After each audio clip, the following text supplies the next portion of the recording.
शेरबहादुर देउवा नेतृत्वमा बनेको सरकारको 2 महिना पुगिसकेको छ। अघिल्लो केपी शर्मा ओलीको सरकारले काम गर्न नसकेको आलोचना गर्दै आएको हालको सत्तारूढ गठबन्धन अहिले ओलीकै पदमा अल्मलिएको छ। अर्थात् देउवा नेतृत्वको गठबन्धन सरकारले मन्त्री परिषद विस्तारसम्म गर्न सकेको छैन। 17वटा मन्त्रालयको भार प्रधानमन्त्री देउवाकै काँधमा छ। महत्त्वपूर्ण मन्त्रालयहरू खाली रहँदा मुलुकका विकास निर्माणका धेरै काम प्रभावित बन्ने गरेको छ। सचिवहरूले मन्त्रालयको जिम्मेवारी आफैले राखेका प्रधानमन्त्री देउवा समक्ष फाइल बोकेर जाने गरेका छन्। तर कतिपय अवस्थामा देउवाले फाइल हेर्नसम्म नभ्याउने तीतो यथार्थ कायम छ। सत्ता गठबन्धनभित्र मन्त्रालय भागभण्डामै कुरा मिल्न सकेको छैन। यो गठबन्धनभित्रकै नेताहरू बेलाबखत बताउने गर्छन्। अर्को समस्या जनता समाजवादी पार्टी राजनीतिक दल सम्बन्धी अध्यादेश खारेज होस् भन्ने चाहन्छ। यिनै जन्जालमा अल्झिएको छ वर्तमान गठबन्धनको सरकार। सरकारको सफलताको मानक के मान्ने? अहिले न त विकास निर्माणको काम हुन सकेको छ, न त आगामी योजनाहरू नै प्रष्ट छ। यतिसम्म भएको छ कि सरकारको बजेटसम्म अलबलमा परेको छ। त्यसैले अहिले सरकार आफै बेखर्ची बनेको छ। कर्मचारीको तलब रोकिएको मात्र छैन, स्वास्थ्य जस्तो संवेदनशील क्षेत्रमा प्रभाव पर्न थालेको छ।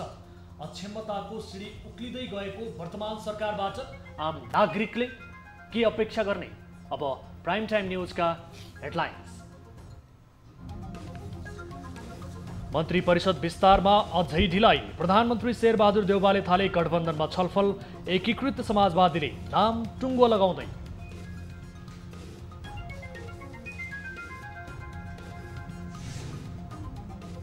सन्ताउन्नवटा जिल्लामा काङ्ग्रेसको वडा अधिवेशन सम्पन्न।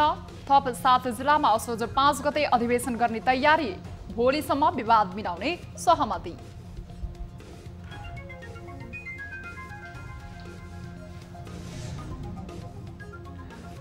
क्यान्सर उपचारको अत्याधुनिक टोमोथेरापी मेसिन अबको 6 महिनाभित्र जडान गर्ने वीर अस्पतालको दावी।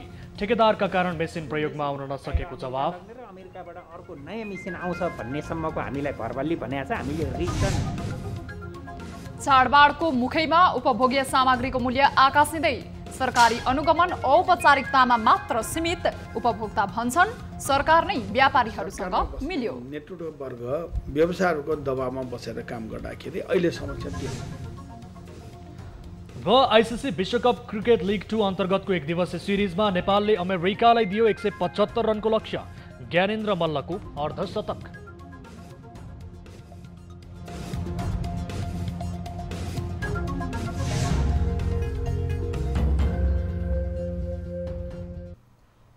हामी निरन्तर न्युजमा छौं। मन्त्री परिषद विस्तारमा ढिलाइ भएपछि आलोचित बन्नुभएका प्रधानमन्त्री शेरबहादुर देउवाले मन्त्री परिषद विस्तारका लागि गृह कार्य जारी राख्नु भएको छ। तर तत्काल नै विस्तार हुने सम्भावना भने न्यून रहेको छ। प्रधानमन्त्री बनेको 2 महिना बितिसक्दा पनि मन्त्री परिषद विस्तार हुन नसकेपछि दबावमा रहनुभएका प्रधानमन्त्री देउवाले पार्टीभित्रै सहमति जुटाउन प्रयास गरिरहनु भएको छ। यसै क्रममा आज प्रधानमन्त्री निवास बालुवाटारमा आफ्नै पार्टी नेपाली काङ्ग्रेसका शीर्ष नेताहरूसँग छलफल गर्नुभएको हो। भेटमा छिट्टै पार्टीभित्रैबाट मन्त्रीको नाम टुङ्ग्याउने विषयमा नेताहरू सहमत भएका छन्। बैठकमा क्रियाशील सदस्यताका कारण वडा अधिवेशन अन्योनमा परेको जिल्लाको समस्या समाधानको विषयमा पनि कुरा उठेको थियो। प्रधानमन्त्री देउवाले मन्त्रीको नाम पठाउनका लागि यसअघि गठबन्धनमा रहेका दलहरूलाई भनिसक्नु भएको छ, जसअनुसार नेकपा एकीकृत समाजवादीले आफ्ना तर्फबाट मन्त्रीको नाम टुङ्ग्याउने अन्तिम कसरत गरिरहेको छ। एकीकृत समाजवादीले पार्टीबाट मन्त्री बनाएको मापदण्ड अनुसार सांसदहरू भवानी खापुङ, विरोध खतिवडा, रामकुमारी झाँक्री, जीवनराम श्रेष्ठ, प्रेम आले, कृष्णकुमार श्रेष्ठ मन्त्रीको सम्भावित सूचीमा रहेका छन्। सरकारमा पार्टीको तर्फबाट कसले नेतृत्व गर्ने भन्ने बारे भने एकीकृत समाजवादीमा अझै अन्यलता कायमै छ। भेदुराम भुसाल वा मुकुन्द नेउपाने मध्ये एकले नेतृत्व गरेर सरकारमा सहभागी हुने चर्चा चलेको छ। नेकपा माओवादी केन्द्र, जनता समाजवादी पार्टी र लोकतान्त्रिक समाजवादी पार्टीभित्र पनि मन्त्री चयनका बारेमा छलफल जारी रहे पनि अन्तिम नामावली भने तयार भइसकेको छैन। सत्तारूढ दल नेपाली काङ्ग्रेसले क्रियाशील सदस्यतामा देखिएको विवाद शनिबारसम्ममा समाधान गर्ने भएको छ। काङ्ग्रेस सभापति समेत रहेका प्रधानमन्त्री शेरबहादुर देउबा सहित शीर्ष नेताहरूबीच भएको छलफलमा शनिबारसम्म विवाद समाधान गर्ने सहमति भएको हो। यस्तै असोज 5 गते थप 7 जिल्लाको वडा अधिवेशन गर्ने भएको छ। 14औं महाधिवेशन अन्तर्गत काङ्ग्रेसले 57 जिल्लाको वडा तहको अधिवेशन गरिसकेको केन्द्रीय निर्वाचन समितिका सचिव जगन्नाथ श्रेष्ठले जानकारी दिनुभयो। बाँकी 20 जिल्लामध्ये 7 जिल्लाको क्रियाशील सदस्यको नामावली प्राप्त भएर समितिले प्रकाशित समेत गरिसकेको छ। अन्य 13 जिल्लाको पनि क्रियाशील छिट्टै टुङ्ग्याउने काङ्ग्रेसको तयारी छ। प्रदेश नम्बर 2 का जिल्लाहरू र त्यसबाहेक डोल्पा, रसुवा, बाँके, सुर्खेत र कैलाली भने अझै पनि समस्यामा रहेका छन्। निर्वाचन समितिले क्रियाशील सदस्यको नामावली प्रकाशित भएको 7 जिल्लामा निर्वाचन अधिकृत खटाइसकेको छ। काठमाडौँ, मोरङ, काभ्रेपलाञ्चोक, सिन्धुपाल्चोक, बाजुरा, कपिलवस्तु र बर्दियामा असोज 5 गते वडा अधिवेशन हुने बताइएको छ। क्रियाशील सदस्यताको विषयलाई लिएर रौतहट सहित जिल्लाका नेता कार्यकर्ताले अहिले पनि केन्द्रीय कार्यालयमा धरना र अनसन जारी राखेका छन्। नेताहरूले सदस्यताको विषयमा भएका विवाद समाधान गर्न छलफल थालेका छन्। प्रधानमन्त्रीको सरकारी निवास बालुवाटारमा भएको काङ्ग्रेस शीर्ष नेताहरूको छलफलमा यथाशक्य छिटो विवाद समाधान गर्ने सहमति जुटेको बताइएको छ। तर कसरी समाधान गर्ने भन्ने टुङ्गो लाग्न बाँकी नै रहेको छ।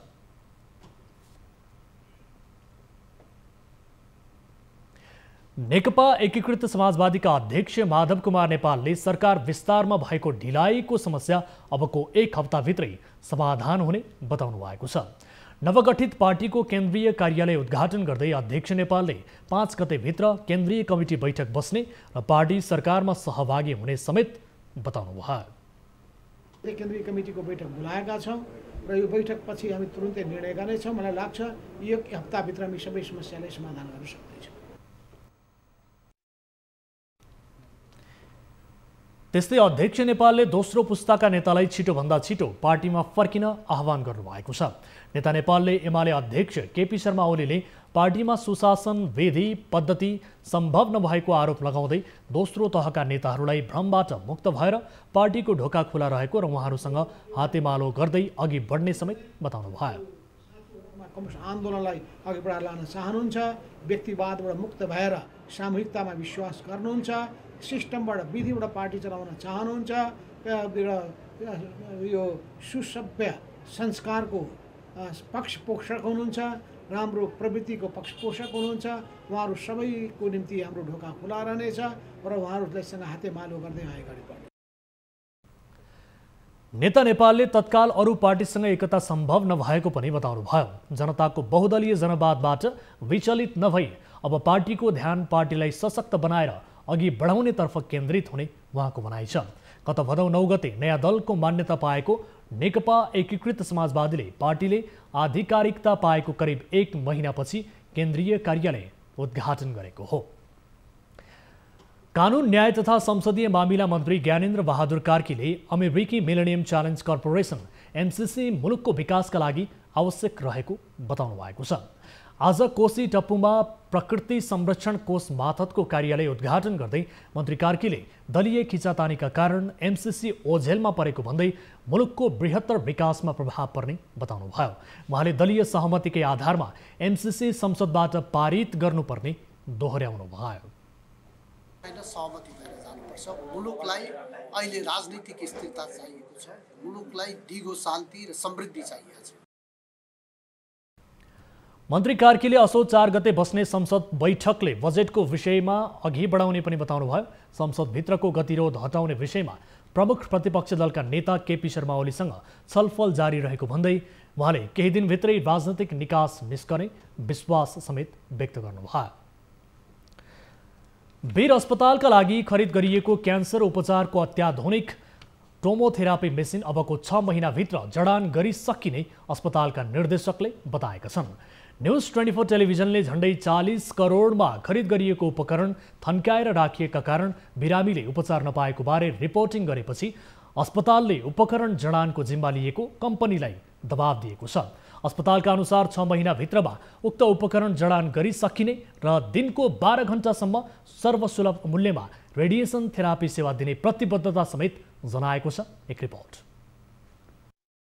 वीर अस्पतालको लागि खरिद गरिएको क्यान्सर रोगीको उपचार गर्ने 40 करोडको उपकरण थन्क्याएरै राखिएको स्थानमा कसरी बिग्रियो भन्ने प्रश्नमा अस्पतालका निर्देशक डाक्टर भूपेन्द्र बस्नेतले अस्पतालमा उपकरण जडान नभएसम्म त्यो अस्पतालको नभएको, ठेकेदार कम्पनीले त्यसको जिम्मा लिने र 6 महिनाभित्र उपकरण जडान हुने जवाफ दिएका छन्। हामीले किनेको सामान हामीले बुझाएर नचलेसम्म हाम्रो जिम्मामा हुँदैन सामान। त्यसैले आजको दिनमा त्यो सामान कहाँ छ भन्नेसँग मतलब हामीलाई हुँदैन। जुन दिन सामान आएर चल्छ त्यो दिन वीर अस्पतालको हुन्छ, आपूर्तिकर्ताको जिम्मामा छ, हाम्रो जिम्मामा छैन। त्यो रेडिएसन रेडियोएक्टिभ सब्सटेन्स भनेको निकै नै संवेदनशील वस्तु हो र त्यो हटाउनलाई समय लागेकाले केही ढिलाइ भयो। त्यही बिचमा कोभिडको महामारी आयो। कोभिड महामारी आएपछि त्यो मेसिन उसले ल्याएर फिट गर्न सकेन। जब कोभिड कम भयो बल्ल उसको इन्जिनियर चाहिँ युरोपबाट आए। युरोपबाट इन्जिनियर आएर हेर्दाखेरि त्यसमा केही टेक्निकल डिफिकल्टिज समस्या रहेछ। त्यो भएर अहिले चाहिँ हामीले त्यसलाई भनिरहेका छौँ कहिले कति चाँडै दिन्छौँ भनेर हामी भनिरहेका छौँ र उसले त्यो मेसिन फर्काएर अमेरिका लग्ने र अमेरिकाबाट अर्को नयाँ मेसिन आउँछ भन्नेसम्मको हामीलाई भरबल्ली भनेको छ। हामीले रिटर्न डेडलाइन सहितको कमिटमेन्ट मागेका छौँ र मलाई लाग्छ अर्को 6 महिनाभित्र चाहिँ आएर सञ्चालन हुने अवस्था आउँछ। तर यो ढिला हुनुमा चाहिँ केही लिगल इस्युहरू, जुन रेडियो एक्टिभ सब्सटेन्सका सञ्चालन बोक्ने उठाउने सम्बन्धी नियम कानुनहरूको जटिलता र कोभिडको जटिलताले गर्दा केही ढिला भएको चाहिँ हो। वीर अस्पतालमा क्यान्सरको बिरामीको उपचार हुने टोमोथेरापी उपकरण जडान भए अहिले बिरामीबाट महँगो शुल्क उठाइरहेका निजी अस्पताल सुक्ने डरले त अस्पतालमा उपकरण नजोड्ने नियत त होइन भन्ने प्रश्नमा डाक्टर बस्नेतको जवाफ यस्तो छ। निजी अस्पताल पनि चलेका छन्, सरकारी अस्पताल पनि चलेका छन्। निजी अस्पताल सरकारी अस्पतालका विरोधी र सरकारी अस्पताल निजी अस्पतालको विरोधी कहिले पनि हुनु हुँदैन। जसले जहाँ सक्छ त्यहाँ उपचार गर्ने हो, जसको इच्छा जहाँ छ त्यहाँ उपचार गर्ने हो। सरकारी अस्पतालले भ्याएसम्म आएसम्म हामी सबैलाई उपचार गर्छौँ। अस्पताल 9 देखि 5 चल्ने हो, तर हामी त्यो मेसिनलाई चाहिँ बिहान 6 देखि बेलुका 9 चलाउने विचारमा छौँ, ताकि क्यान्सरका बिरामीले अफिस टाइममा मात्रै अस्पतालको समयमा होइन कि एक्स्ट्रा टाइममा पनि सेवा गरेर बढीभन्दा बढी चाहिँ बिरामीहरूलाई सेवा दिने हाम्रो लक्ष्य छ। 40 करोड भन्दा बढी सरकारी बजेट खर्च गरिएको टोमोथेरापी उपकरण प्रयोगमा नल्याएर थन्क्याएर राखिनुमा निजी अस्पतालमा संलग्न चिकित्सकको स्वार्थ जोडिएको प्रष्ट देखिन्छ। क्यामेरामा प्रभात थापाका साथ टिभी जर्नलिस्ट रिया भण्डारी, काठमाडौँ। हामी निरन्तर न्युजमा छौं। काठमाडौँ जिल्लामा असोज 4 गतेदेखि भेरोसेलको दोस्रो डोज खोप लगाइँदैछ। जिल्ला स्वास्थ्य कार्यालय काठमाडौँका अनुसार पहिलो डोज भेरोसेल खोप लगाएकाहरूलाई असोज 6 गतेसम्म दोस्रो डोज लगाइनेछ। त्यसैगरी 40 वर्ष वा सोभन्दा माथिका उमेरसम्मका नागरिक, विश्वविद्यालय र उच्च माध्यमिक विद्यालयका विद्यार्थी, सार्वजनिक यातायातका चालक र सहचालक, अत्यावश्यक सेवामा कार्यरत व्यक्तिहरू र यसअघि भेरोसेल दोस्रो मात्रा लगाउन छुट भएका व्यक्तिलाई दोस्रो मात्रा दिइनेछ। काठमाडौँ महानगरपालिकाको 32 वटै वडामा खोप लगाइनेछ। वडाभित्रको तोकिएको ठाउँमा कार्ड देखाएर खोप लगाउन सकिनेछ। यस्तै कीर्तिपुर नगरपालिकामा 10 ठाउँमा दोस्रो डोज लगाइँदैछ भने चन्द्रागिरी नगरपालिकामा 15, नागार्जुन नगरपालिकामा 10, तारकेश्वर नगरपालिकामा 11, दक्षिणकाली नगरपालिकामा 9 खोप केन्द्रबाट भेरोसेलको दोस्रो डोज दिइन्छ। त्यसैगरी बुढानीलकण्ठ नगरपालिकामा 13, टोखा नगरपालिकामा 11, गोकर्णेश्वर नगरपालिकामा 9, शंकरापुर नगरपालिकाको 9 र कागेश्वरी मनोहरा नगरपालिकाको 9 स्थानबाट भेरोसेलको दोस्रो डोज खोप लगाउन लागिएको हो। आज दिउँसो नेपाल वायु सेवा निगमको वाइड बडी जहाज मार्फत सरकारले चीन सरकारसँग खरिद गरेको 60 लाख डोज खोप मध्ये 44 लाख डोज खोप त्रिभुवन अन्तर्राष्ट्रिय विमानस्थल आइपुगेको छ। आज आएको खोप दोस्रो मात्रा लगाउन बाँकीलाई दिने र खोप लगाउन बाँकी भएकाहरूलाई पहिलो मात्रा दिन सुरु गर्ने योजना रहेको स्वास्थ्य मन्त्रालयले जनाएको छ। मन्त्रालयले सार्वजनिक गरेको भदौ 31 गतेसम्मको तथ्याङ्क अनुसार हालसम्म देशभर 54,73,151 जनाले कोरोनाको पूर्ण मात्रा खोप लगाइसकेका छन् भने 60,57,194 जनाले पहिलो डोज खोप लगाएका छन्। अबको 3 सातापछि नेपालीहरूको प्रमुख चाड सुरु हुन्छ। तर यी प्रमुख चाड नेपाली जनताका लागि सुखद बन्ने स्थिति भने देखिँदैन। बढ्दो महँगीका कारण अधिकांश जनता सहज ढङ्गले चाड मनाउन सक्ने अवस्थामा नरहेको उपभोक्ताको गुनासो छ। दिन प्रतिदिन तरकारी तथा अन्य खाद्य वस्तुको मूल्य बढ्दो छ। महँगी नियन्त्रण गर्न सरकारले पहल कदमी लिनुपर्ने हो, तर सरकार मूकदर्शक भन्दा जनता भने मारमा परिरहेका छन्। एक रिपोर्ट। अहिले बजारमा दैनिक उपभोग्य वस्तु, हरियो तरकारी, चिनी, खाने तेल, दाल, चामल, गेडागुडी समेत सबैको मूल्य वृद्धि भएको छ। मूल्य वृद्धि नियन्त्रण गर्ने काम सरकारको हो, तर सरकारले नियन्त्रणका लागि आवश्यक पहल नगर्दा कालो बजारीको मनोबल झन बढ्दै गएको छ। बजार अनुगमन र कार्यवाहीको अधिकार पाएका सरकारी कर्मचारीलाई नै ठूला उद्योगी र व्यापारीले आफ्नो खल्तीमा राख्ने गरेको आरोप लाग्दै आएको छ। तर यो आरोप चेर्नका लागि पनि उनीहरूले चित्त बुझ्दो पहल गरेको देखिँदैन। खाने तेलको मूल्य प्रति लिटर 265 देखि 350 रुपैयाँसम्म पुगेको छ। गत वर्षको लकडाउन अघिसम्म सनफ्लावर तेल प्रति लिटर 165 रुपैयाँमा पाइन्थ्यो, तर अहिले लिटरमै 100 रुपैयाँ भन्दा बढी तिर्नुपर्ने अवस्था छ। गत वर्षको दशैं ताका चिनी प्रति किलो 85 देखि 90 रुपैयाँसम्म पाइन्थ्यो, तर अहिले 95 देखि 100 रुपैयाँसम्म पुगिसकेको छ। व्यावसायिक क्षेत्र अहिले चाहिँ राज्य सत्ताभन्दा बलियो छ र राज्य सत्तालाई कब्जामा राखेर काम गर्न चाहन्छ उनीहरू, जबकि नेपाल सरकार भनेको समग्र नेपालको संविधान र नेपाली जनताको लागि काम गर्ने हो। त्यो संविधान प्रदत्त अधिकारहरू प्रयोग गरेर काम गर्ने हो। तर चाहिँ सरकारमा बस्ने नेतृत्व वर्ग व्यवसायहरूको दबावमा बसेर काम गर्दाखेरि अहिले समस्या त्यो हो। कुनै कारण बिना नै ठूला थोक व्यापारीहरूले मनपरी रूपमा मूल्य वृद्धि गरेका छन्। बाध्यताले साना खुद्रा व्यापारीले पनि बढाउनु परेको छ। उपभोक्ता महँगीले चिन्तित छन्। गाह्रो त छ नि, आफूले भाउ बढाउनु पाउँदैन। अब हामीले मात्रै महँगो किन्यो होइन, भाउ त आफूले बढी लिन सकिँदैन। त्यही त हो नि, आफूले किन्दा सबै महँगो छ। हामीले चाहिँ अब कहिले बढी लिएर उ गर्न सकिँदैन। गाह्रो त गाह्रै छ नि, के गर्ने। वाणिज्य आपूर्ति तथा उपभोक्ता संरक्षण विभागका निर्देशक तथा प्रवक्ता शिवराज सेडाई भने विभागले ठूला साना सबै व्यापारीलाई अनुगमन गर्ने गरेको बताउँछन्। खाने तेल लगायत खाद्य वस्तुहरूमा मूल्य वृद्धि हुने र घट्ने फ्लक्चुएसन भइरहेको छ। हामीले अध्ययन गरिरहेका छौँ। कानुनी दायराभित्र गएर 20% भन्दा भित्र गएर नाफा मात्रै खाएर बिक्री वितरण गरेको कारणले चाहिँ र उसले लागत चाहिँ के अरे एक्चुअल लागत देखाएर भएको मूल्य वृद्धिमा हामीले कारबाही गर्न सक्दैनौँ। हामीले त्यसरी अनुचित ढङ्गबाट न्यून लागतलाई बढी लागत देखाएर न्यून गुणस्तरलाई राम्रो गुणस्तर हो भनेर र 20% भन्दा बढी नाफा खाएर बेचेकोलाई कारबाही भइरहेको छ त। चाडपर्वका मुखमा दैनिक उपभोग्य वस्तुको अस्वाभाविक वृद्धि हुनुमा सरकार नै दोषी छ। सरकारको नेतृत्वमा बसेका राजनैतिक दलहरू नै ठूला व्यापारीसँग मिलेर उपभोक्ताको ढाड सेक्न अग्रसर हुने गरेको अधिकार कर्मीहरू बताउँछन्। न्यूज 24 टेलिभिजनका लागि क्यामेरामा अशोक मानन्धरका साथमा टिभी जर्नलिस्ट राजन ढकालको रिपोर्ट। सरकारले चाडपर्व लक्षित सुपथ मूल्य पसल सञ्चालनमा ल्याएको छ। दशैं तिहार लगायतका चाडपर्व नजिकिएसँगै सरकारले काठमाडौँ उपत्यका सहित देशका 43 स्थानमा सुपथ मूल्य पसल सञ्चालनमा ल्याएको हो। सरकारी स्वामित्वमा रहेका संस्थानहरूले दैनिक उपभोग्य सामानहरूको सहज आपूर्ति गर्न र उपभोक्ताहरू अनावश्यक मूल्य वृद्धिको मारमा नपरुन् भनेर प्रत्येक वर्ष सुपथ मूल्य पसल सञ्चालन गर्दै आएको छ। यस वर्ष खाद्य व्यवस्था तथा व्यापार कम्पनी लिमिटेडले गत वर्षको भन्दा 1 हप्ता अगाडि सुपथ मूल्य पसल सञ्चालनमा ल्याएको हो।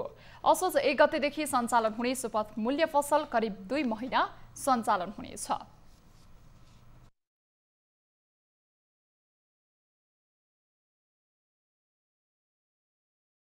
नेपालीहरूको महान चाड दशैं तिहार छठलाई लक्षित गरेर अहिले हामीले करिब आजको दिनदेखि कार्तिकको 24 गतेसम्मलाई निरन्तर रूपले सेवा प्रवाह गर्नलाई हामीले नेपाल सरकारबाट निर्देशन भएअनुसार विभिन्न खाद्य वस्तुहरूमा 500 प्रति क्विन्टल 500 देखि 1000 रुपैयाँसम्म छुटमा बिक्री वितरणको व्यवस्था गरेका छौँ।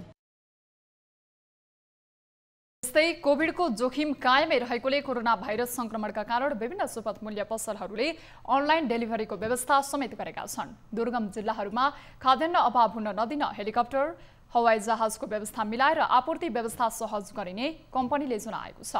कम्पनीले यस वर्ष चामल, दाल, चिउरा, पिठो र तेलमा 5 रुपैयाँ र भटमासको तेल, मासु र कर्णालीको सिमी लगायतका सामानमा 10 रुपैयाँ छुट दिएको छ।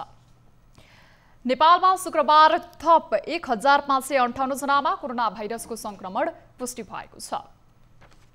देशभर गरिएको 8665 पीसीआर परीक्षणका क्रममा 1086 जना र 3720 एन्टिजेन परीक्षणका क्रममा 472 जनामा कोरोना भाइरसको संक्रमण पुष्टि भएको स्वास्थ्य मन्त्रालयले जनाएको छ। यो सँगै नेपालमा कोरोना संक्रमितको कुल संख्या 8,71,734 पुगेको छ। त्यस्तै कोरोनाका कारण थप 10 जनाको मृत्यु भएको छ। हालसम्म नेपालमा 11,012 जनाले कोरोनाका कारण ज्यान गुमाएका छन्। त्यस्तै 1351 संक्रमित कोरोना मुक्त हुँदा हालसम्म नेपालमा 7,46,566 जना कोरोना संक्रमण मुक्त भएका छन्। हाल 25,497 जना आइसोलेसन र 236 जना क्वारेन्टिनमा रहेको स्वास्थ्य मन्त्रालयले जनाएको छ। न्युजहरू अझै बाँकी नै छन्। अब समय हो लाइफ बोय हात धुने ब्रेकको।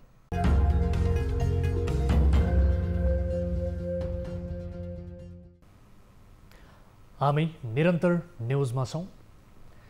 सरकारले विद्युतीय चिप राखेर स्मार्ट सवारी चालक अनुमति पत्र बाँड्न थालेको पनि करिब 6 वर्ष भइसकेको छ। तर छपाई र वितरणलाई व्यवस्थित गर्न नसक्दा सेवाग्राही मर्कामा पर्दै आएका छन्। अहिले पनि करिब 7 लाख सेवाग्राही स्मार्ट सवारी चालक अनुमति पत्रको पर्खाइमा छन्। यो समस्या समाधानका लागि भन्दै सरकारले QR कोड सहितको परीक्षणकालीन सवारी चालक अनुमति पत्र वितरण गर्ने भएको छ। एक रिपोर्ट। यातायात व्यवस्था विभागका अनुसार नवीकरणका लागि आवेदन दिएका र ट्रायल परीक्षा उत्तीर्ण गरेका 7 लाख भन्दा बढीले सवारी चालक अनुमति पत्र अर्थात् स्मार्ट लाइसेन्स लिन बाँकी छ। यसैगरी ट्रायल परीक्षा कुरेर बसेकाहरूको संख्या पनि 5 लाख भन्दा बढी छ। तर 7 महिना यता गत फागुन महिनादेखि स्मार्ट लाइसेन्सको छपाई कार्य ठप्प छ। आपूर्ति प्रक्रियामा समस्या आएपछि लाइसेन्स कार्डको मौजदात पनि सकिएको छ। आपूर्तिमा लापरवाही र ढिलाइ भएपछि परीक्षा नभएको निषेधाज्ञाको समयमा पनि विभागले लाइसेन्स छाप्ने काम गर्न सकेन। यसरी स्मार्ट लाइसेन्स लिनेको संख्या ठेक्नै नसक्ने गरी थपिएपछि यसको अस्थायी व्यवस्थापनको लागि भन्दै सरकारले वैकल्पिक योजना अघि सारेको छ। सरकारले QR कोड सहितको परीक्षणकालीन सवारी चालक अनुमति पत्र वितरण गर्ने बताएको छ। देशका लहान, जनकपुर, बर्दिवास र ललितपुरको एकान्त कुना स्थित यातायात व्यवस्था कार्यालयबाट वितरण सुरु भइसकेको सरकारको दाबी छ। यो सुरु भइसक्यो, यो अस्तिदेखि सुरु भइसक्यो। यहाँ हाम्रो 2 नम्बर प्रदेशको यहाँ बर्दिवास र यहाँ हाम्रो 3 नम्बर प्रदेशको यहाँ एकान्त कुनाबाट सुरु भयो र अरू कार्यालयहरूलाई पनि हामीले त्यसको स्पेसिफिकेसन सबै गरेर पठाइदिएको छ। उहाँहरूले अब आफ्नो खरिद प्रक्रिया अनुसार त्यो प्रिन्टर एउटा खरिद गर्नुपर्छ। त्यो खरिद गरेर उहाँहरूले यथाशक्य छिटो उहाँहरूले यो कार्यान्वयन गर्नुहुन्छ। तर यातायात व्यवस्था विभागले परीक्षणकालीन सवारी चालक अनुमति पत्र वितरण कार्य सुरु भइसकेको दाबी गरे पनि ललितपुरको एकान्त कुना स्थित यातायात कार्यालयले भने केही दिनपछि मात्रै वितरण सुरु हुने जानकारी दिएको छ। जसले नयाँ लिन्छ अनि प्लस जसले क्याटेगोरी थप गर्छ तिनीहरूलाई मात्र दिने हो, रिन्युलाई चाहिँ दिने होइन। यो अनि यो परीक्षणकालको कार्ड चाहिँ विभागले हामीलाई प्रिन्टर समेत दिएको छ, कार्ड समेत गरेर। त्यो चाहिँ अब हामी लगभग 4 गतितिर सोमबारदेखि भनौँ न छापेर दिन्छौँ होला हामी। 1 वर्षे समयावधि सहितको परीक्षणकालीन लाइसेन्स कार्डको ट्रायल परीक्षा पास गरेपछि राजस्व तिरेको रसिद बोकेर हिँड्नुपर्ने बाध्यतालाई हटाइनेछ। सरकारको यो कदमले अब ट्रायल परीक्षा उत्तीर्ण गर्ने नयाँ सवारी चालकको हकमा अस्थायी रूपमा सम्बोधन गर्नेछ। तर 2 वर्षदेखि नवीकरणका लागि आवेदन दिएका र ट्रायल परीक्षा उत्तीर्ण गरेका 7 लाख भन्दा बढी सेवाग्राही र आगामी दिनमा ट्रायल पास गर्नेहरूको हकमा भने स्मार्ट लाइसेन्स कार्डको छपाई र वितरण वितरण कार्यलाई व्यवस्थित गर्नु बाहेकको अर्को विकल्प छैन। स्मार्ट लाइसेन्सको पर्खाइमा रहेका सेवाग्राहीलाई लाइसेन्स वितरण गर्न सुरु गर्ने र कम्तीमा 8 महिनाभित्र सबै सेवाग्राहीको हातमा स्मार्ट लाइसेन्स पर्ने यातायात व्यवस्था विभागको दाबी छ। यसको समस्या समाधानको लागि त विभागले एकदम गहन प्रयत्न गरेका छौँ हामीले। त्यही प्रयत्नको फलस्वरूप अब 1-1.5 महिनाभित्र हाम्रो कार्ड आउँछ, स्मार्ट कार्ड 14 लाख आउँछ। 14 लाख आएपछि हामीले यहाँ सिपमा अहोरात्र प्रिन्ट गरेर हामीले सम्बन्धित कार्यालयमा पठाइदिन्छौँ। यो 6-8 महिनाभित्र सबै क्लियर हुन्छ। 2072 मङ्सिर महिनादेखि स्मार्ट लाइसेन्स वितरण सुरु गरेको सरकारले 6 वर्षसम्म पनि यसलाई व्यवस्थित गर्न सकेन। सरकारले परीक्षणकालीन लाइसेन्स वितरण गर्ने योजना अघि सारे पनि स्मार्ट लाइसेन्स छपाई र वितरणमा देखिएको समस्या हल हुने देखिँदैन। न्युज 24 टेलिभिजनका लागि क्यामेरामा सुनिल गुरुङको साथमा टिभी जर्नलिस्ट पीएम गुरुङको रिपोर्ट। कञ्चनपुरको भीमदत्त नगरपालिका स्थित महेन्द्रनगर नगर विकास समितिका तत्कालीन पदाधिकारीले गरेको जग्गा बिक्री वितरणबारे अख्तियारको टोलीले छानबिन सुरु गरेको छ। अख्तियार दुरुपयोग अनुसन्धान आयोग केन्द्रीय कार्यालयले छानबिन टोली बनाएर नगर विकासका तत्कालीन समितिले गरेको काम कारबाहीबारे अनुसन्धान गर्न कञ्चनपुरको महेन्द्रनगरमा टोली पठाएको हो। अहिले आयोगको उपसचिव ओमप्रकाश बरालको संयोजकत्वमा गठित 4 सदस्यीय कार्यदलले अनुसन्धान सुरु गरेको छ। हुनुहुन्छ उहाँ समेतको एउटा 4 सदस्यीय केन्द्रबाट 5 सदस्यीय टोलीले संयुक्त रूपमा छानबिन गरिरहेछ। जमिन बिक्री वितरणमा भएको प्रक्रिया सार्वजनिक खरिद ऐन अनुसार भए नभएको सबैको अध्ययन गर्नेछ। यसअघि शहरी विकास मन्त्रालय अन्तर्गतको संघीय आयोजना कार्यान्वयन इकाइ र शहरी विकास मन्त्रालयको छुट्टा छुट्टै छानबिन टोलीले समेत जमिन बिक्री वितरणमा अनियमितता भएको निष्कर्ष निकालेको थियो।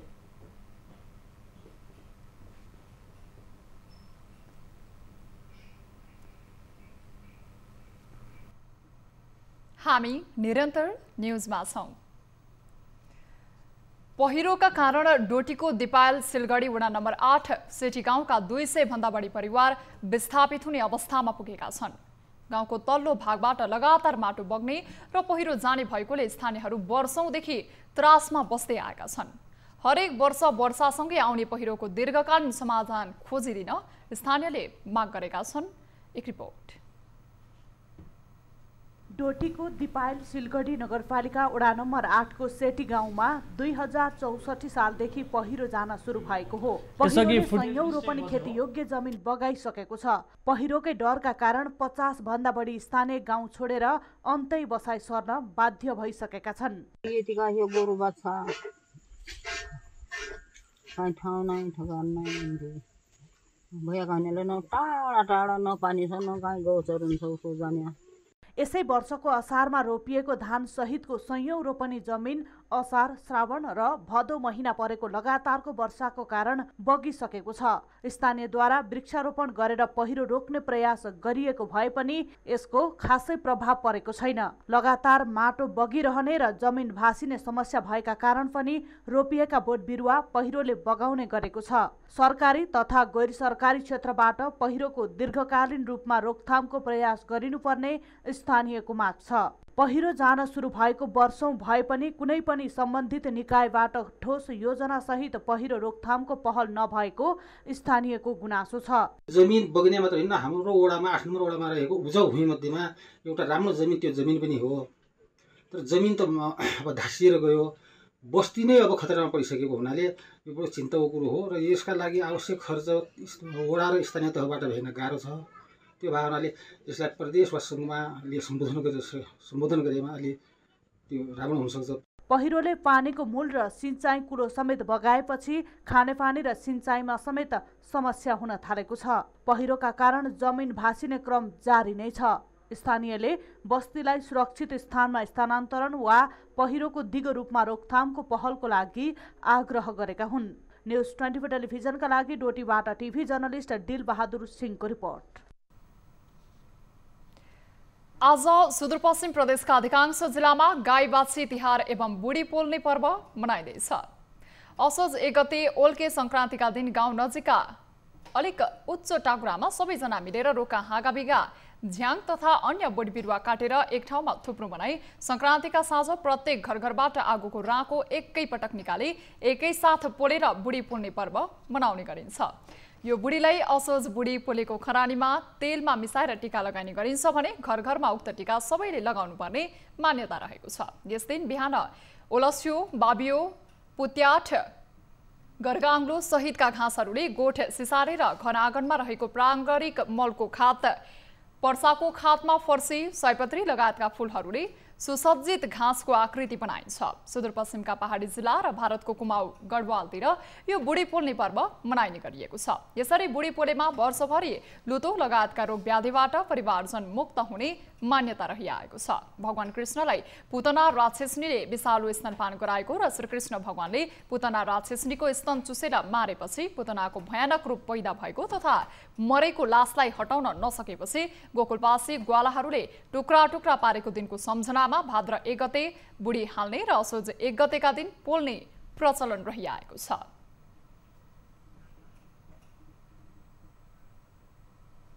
अब बिजनेस न्यूज।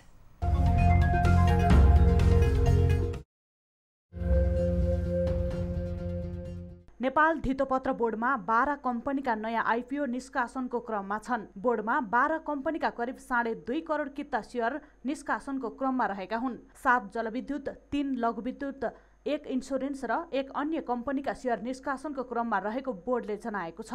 जलविद्युतमा भने Sayapatri, upper Solu, upper Hewakhola, Molung, river falls power, 3 star र राप्तीको प्राथमिक शेयर निष्कासनका क्रममा रहेका हुन्। लघुवृत्तमा भने जालपा सामुदायिक, राष्ट्र उत्थान र उपकारको शेयर निष्कासनका क्रममा रहेका छन्। साथै अन्य समूहमा भने इमर्जिङ नेपाल र इन्स्योरेन्समा रिलायबल लाइफको शेयर निष्कासन गर्न लागि हो। निष्कासन गर्न लागिएकोमा सबैभन्दा धेरै रिलायबलको 60 लाख किता रहेको छ भने सबैभन्दा थोरै उपकारको 2.5 लाख किता रहेका छन्। शेयरको कुल पुँजी भने 3 अर्ब रुपैयाँ रहेको बोर्डले उल्लेख गरेको छ।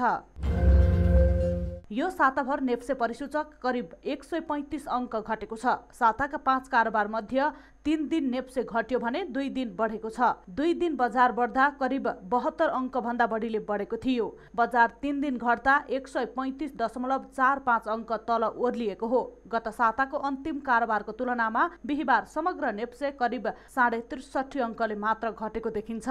बिहीबार करिब 76.5 अङ्क घटेर नेप्से 2812 बिन्दुमा कायम भएको छ। गत बिहीबार नेप्से परिसूचक 2875 बिन्दुमा थियो। मंगलबार यता हरेक दिन नेप्से परिसूचक घटेको छ। मंगलबार 18.5 अङ्क घटेको नेप्से बुधबार 40.26 र बिहीबार 76.65 अङ्कले घटेको थियो। बिहीबार पनि दिनभर शेयर बजार निकै उतार चढावपूर्ण रह्यो।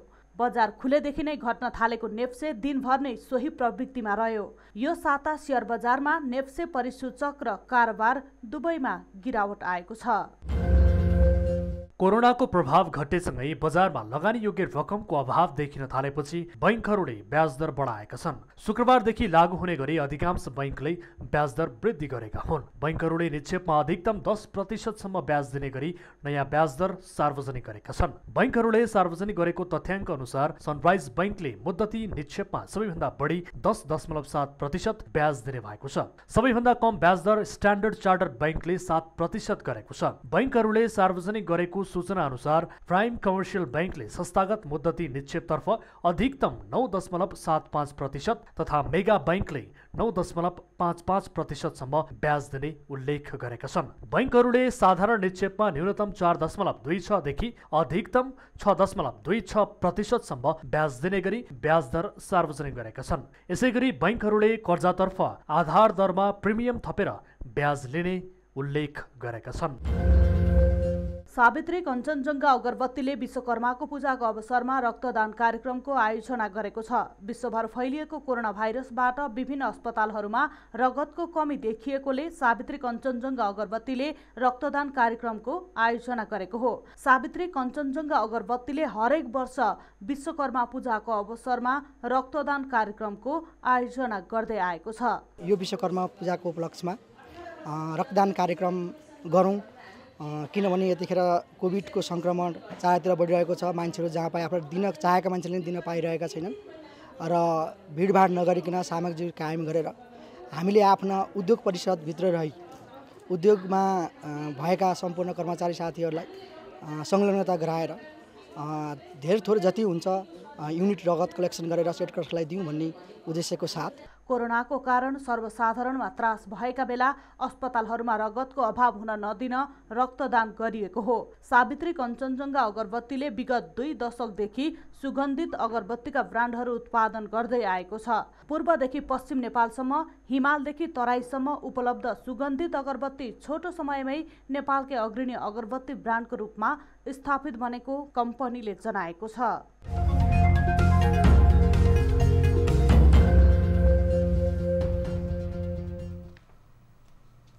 न्युजहरू अझै बाँकी नै छन्। अब समय हो लाइफ पोइन्ट हात धुने ब्रेक।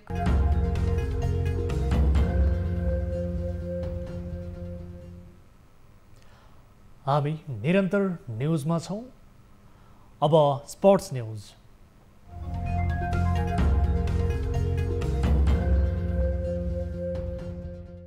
आइसिसी विश्वकप क्रिकेट लिग 2 अन्तर्गतको त्रिकोणात्मक एक दिवसीय अन्तर्राष्ट्रिय सिरिजमा नेपालले अमेरिकालाई जितका लागि 175 रनको लक्ष्य दिएको छ। ओमानको अल अमिरात क्रिकेट मैदानमा पहिले ब्याटिङ गरेको नेपालले 48 ओभरमा अल आउट हुँदै 174 रन बनायो।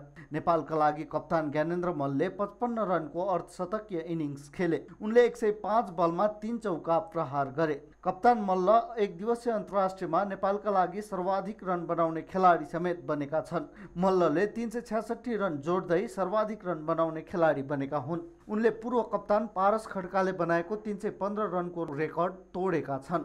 यस्तै ओपनर कुशल भुर्तेलले 36 रन जोड्दा डेब्यू खेलाडी गुलसन झाले 28 रन बनाए। करण केसी 12 रनमा आउट हुँदा विनोद भण्डारी 10 रन जोडेर आउट भए। रोहित पौडेल र सोमपाल कामी 2-2 रनमा आउट हुँदा कुशल मल्लले खाता खोल्न सकेनन्। ओपनर आसिफ शेख पनि 3 रनमा आउट भए। सन्दीप लामिछाने 11 रनमा आउट हुँदा सुसन भारीले अभिजित 2 रन जोडे।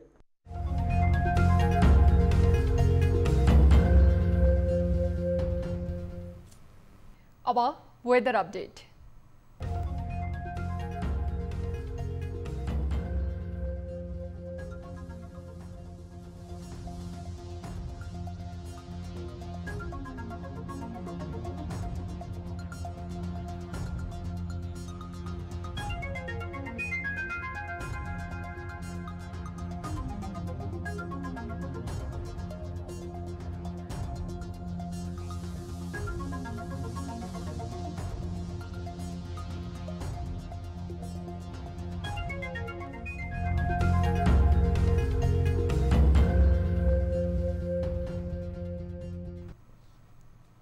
अब प्राइम टाइम न्यूज सक्नु अघि अहिलेसम्मका हेडलाइन्स पुनः एकपटक। मन्त्री परिषद विस्तारमा अझै ढिलाइ, प्रधानमन्त्री शेरबहादुर देउवाले थाले गठबन्धनमा छलफल, एकीकृत समाजवादीले नाम टुङ्गो लगाउँदै।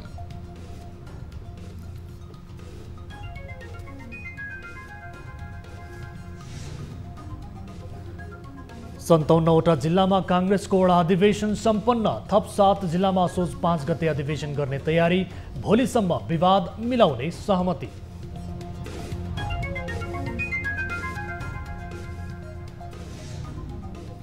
क्यान्सर उपचारको अत्याधुनिक टोमोथेरापी मेसिन अबको 6 महिनाभित्र जडान गर्ने वीर अस्पतालको दाबी। ठेकेदारका कारण मेसिन प्रयोगमा आउन नसकेको भनाए। अमेरिका लग्ने र अमेरिकाबाट अर्को नयाँ मेसिन आउँछ भन्ने सम्मको हामीलाई घरबल्ली भनेको छ। हामीले रिस्क चाडबाडको मुखैमा उपभोग्य सामग्रीको मूल्य आकाश सिधै। सरकारी अनुगमन औपचारिकतामा मात्र सीमित। उपभोक्ता भन्छन् सरकार नै व्यापारीहरूसँग मिल्यो। वर्ग व्यवसायहरूको दबावमा बसेर काम गर्दाखेरि अहिले समस्या के र आइसिसी विश्वकप क्रिकेट लिग 2 अन्तर्गतको एक दिवसीय सिरिजमा नेपालले अमेरिकालाई दियो 175 रनको लक्ष्य। ज्ञानेन्द्र मल्लको अर्धशतक।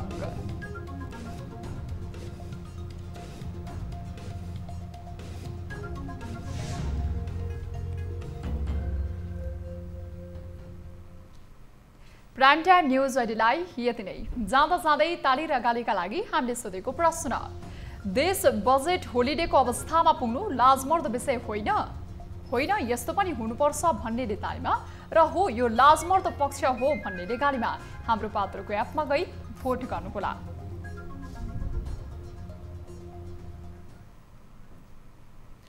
थप न्युजका लागि हाम्रो वेबसाइट www.news24nepal.com हेर्नुहोला। साथै हामीलाई फेसबुक, ट्विटर र युट्युबमा पनि फलो गर्न सक्नुहुनेछ। यस्तै मोबाइल, इमेल र भाइबरबाट न्युज 24 को हेल्प डेस्कमा केही समस्या र गुनासा छन् भने सम्पर्क गर्न सक्नुहुनेछ।